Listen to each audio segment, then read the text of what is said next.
It's been a little bit since I reviewed something from Hammer, so today I'm gonna change that with 1957's The Curse of Frankenstein. One night, a priest visits an ailing in health, seemingly, Baron Victor Frankenstein, played by Peter Cushing, who proceeds to tell the priest, well, his life story. So here's the setup. At 15 years old, Victor's mother suddenly passes away, and he gets the entirety of the estate and gets called Baron. He uses that money to pay a tutor named Paul Krempe, played by Robert Urquhart.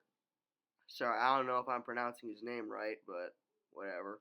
Paul takes Victor under his wing, and over the next 2 years, Victor learns a lot, and soon they start collaborating on trying to bring back entities from their dead. Their first project is a cute little puppy, and it works. So Victor suggests, well, if it works on dogs, why don't we work it on humans too? He finds a robber's corpse hung on a gibbet. Yeah, apparently that's what they hung on robbers sometimes.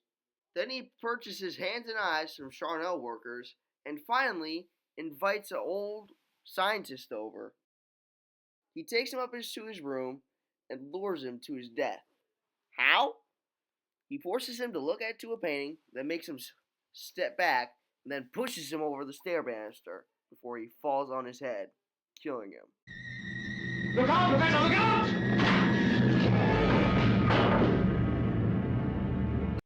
After Victor takes out the brain from the doctor's body, Paul immediately starts getting suspicious and tries to take the brain away from Victor, inadvertently damaging it in the process. Victor repairs it, throws it into the creature, and at 50 minutes in, Dracula himself, Christopher Lee, finally appears.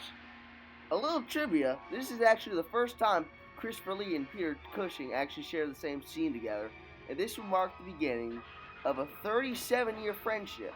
Unfortunately, the creature starts strangling Victor, causing Paul to go after him and eventually chuck him in the head with a stool, briefly incapacitating him. Victor reluctantly locks up the creature under Paul's advice, but somehow it manages to break free of its restraints and go to the woods, where he kills an old blind man.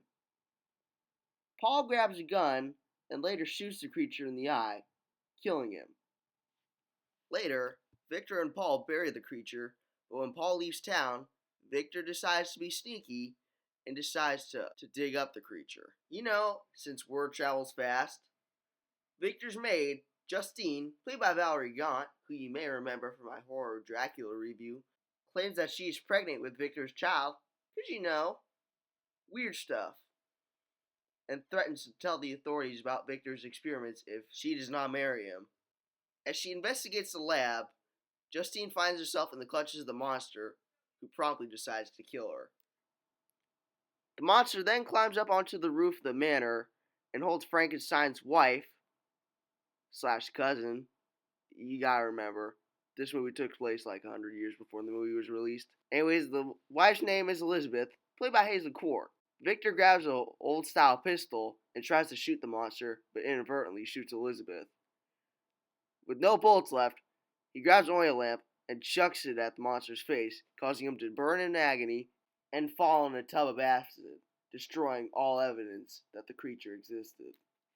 Unfortunately, the priest does not believe his story, and Paul and Elizabeth go to visit Victor one more time before he's sent to the guillotine to be executed. Overall, the story's pretty solid, the effects hold up pretty well, especially today, and I'm just glad to see Christopher Lee back again, as well as Peter Cushing. Overall, I'll rate this movie a 9.5 out of 10. Go check it out if you can. It's amazing.